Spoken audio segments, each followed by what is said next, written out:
Disclaimer: before we begin, the following video discusses sensitive topics, including violence and assault. This content is presented for educational and awareness purposes only. It is not intended to glorify these events. Viewer discretion is strongly advised.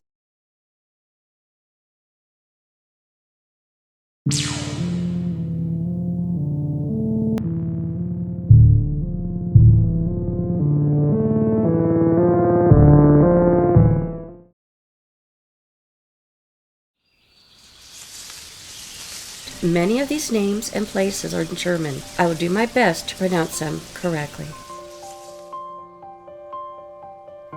Maria was just 19, a daughter, a student, and a friend. She dedicated her time to helping others, only to be met with unthinkable violence at the hands of someone she tried to welcome. In today's story, we're going to walk through the devastating case that stunned a country and sparked fierce debate across Europe. This is the tragic case of Maria Ladenburger.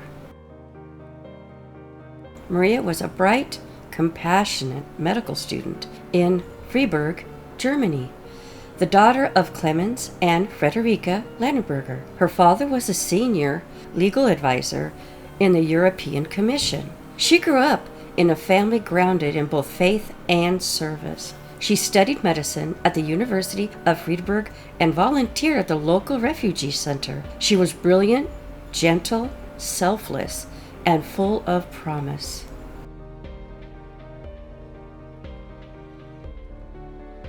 October 16th, 2016, Maria was riding her bicycle home after a party. She took a quiet path along Dresden River. She never made it home. What happened next was brutal and unforgivable. What followed was not just a horrifying act of violence, but a potential firestorm. Her murder didn't just shock Germany, it fractured it. It reopened wounds, reignited national fear, and fueled one of the most debates in modern Germany history. And in the center of it all, a young woman who had dedicated her time to helping others, including the refugees. A woman who believed in humanity and whose life was taken by someone she might have once tried to protect. This is the devastating story of Maria, a daughter and a student, her light extinguished too soon. Maria was the kind of person who made the world brighter, quiet, humbly, and without fanfare. As Maria was riding her bike near the river, her attacker, later identified as Hussein Khavari, ambushed her. He knocked her off her bike, dragged her into the bushes, and assaulted her. She fought back. She screamed. So he strangled her with her own scarf and left her unconscious, but still alive. And then, the unthinkable, he had laid her in the river, not to save her, but to drown her. When Maria's body was discovered the next day, partially submerged in the river, it didn't take long for the city to reel the shock. But this was only the beginning. Police launched an extensive investigation, and what they found ignited outrage across the country. A black scarf at the scene, a strand of dyed black hair, DNA traces that didn't belong to Maria. Surveillance footage showed a young man with a distinct, partially bleached hair. The evidence began to close in. On December 3rd, 2016, 7 weeks after Maria's murder, Hussein was arrested. He was living with a foster family, attending school, receiving benefits, presenting himself as a 17-year-old refugee from Afghanistan. But that wasn't the truth. After his arrest, it was revealed that Khavari had a dark past, one that had already left another young woman barely clinging to life. In 2013, on an island of Corfu, Greece, he had been convicted of attempted murder after throwing a woman off a cliff. He was sentenced to 10 years. He served less than 2 and was released early due to prison overcrowding. No international warrant, no alerts, no match Europe's shared fingerprint system. So when he arrived in Germany in late 2015, using a different name and claiming to be a minor, There was no red flag. He was welcomed in, given shelter, placed in a home with a German family who had no idea who they were taking in. By the time the truth came out, it was too late. During the trial, Hussein admitted to the attack. He claimed he had been high on drugs and alcohol. He claimed he only meant to wash his blood off her body in the river. But the evidence told a different story, and the presiding judge made it chilling clear. He knew she was still alive. He knew she would drown, and he left her anyway. As the trial unfolded, Germany erupted into a storm of anger, fear, and political blame. Chancellor Angela Merkel's open-door refuge policy, which had welcomed over 1 million asylum seekers into Germany, came under fire. Right-wing policy seized on Maria's murder to rally opposition. Accusations flew. Refugees were demonetized. News outlets were criticized for not reporting the case immediately.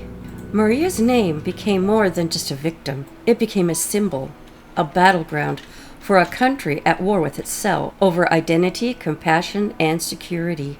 But in it all, political noise, one truth remained. Maria was gone. A life of kindness, future of healing others, stolen by someone that she might once have helped. Her parents, devastated, somehow found the strength to forgive. In a public message, they said Maria was a singular ray of sunshine. We thank God for the gift that she was, and we know she is safe with him. They did not call for hatred. They did not fuel the fire of division. Instead, they chose love. In March 2018, Hussein was sentenced to life in prison. But in Germany, a life sentence often means only 15 years, unless the court deems the conviction an ongoing threat to society. And in this case, the court just did that. Expert reports, x-rays, dental exams, and witness statements all confirm what many suspected. He was not a teenager. He was at least 22 years old, maybe possibly older. Hussein was tried as an adult, and the court ruled that his crime was such severity that he should remain behind bars beyond the standard term. The verdict did deliver some justice, but no sentence could ever undo what he did.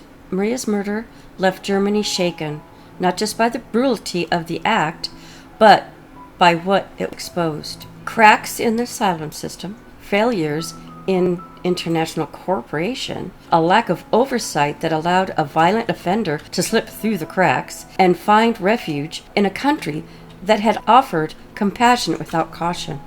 Public outrage exploded.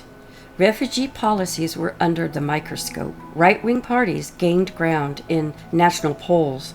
The media was criticized for its initial silence. And somewhere in the middle of the political chaos was Maria, a daughter, a friend, and a volunteer, and a student. Not a symbol, not a scapegoat, a human being whose memory serves more than headlines and finger-pointing. While the world debated policy and punishment, Maria's family chose grace. In a statement published in the national newspaper, her parents wrote, Maria was 19 years, a singular ray of sunshine for our family and for what she remains. They thank God for the time that they did have with her, and they did forgive. And when asked how they could go on, Maria's parents, both are devoted Christians, replied with quiet faith, we were certain from the moment we received the news of Maria's death that she was well and she was safe. She lives on with us, and we look forward to seeing her again. In a world gripped with outrage, they chose love. Maria was a young woman with a kind heart, brilliant future. She was not naive. She was not careless. She was simply trying to live her life and help others along the way doing it. Thank you guys so much for tuning in to another case. Until next time, stay safe, be cautious, and remember, lock all your doors. Take care and bye for now.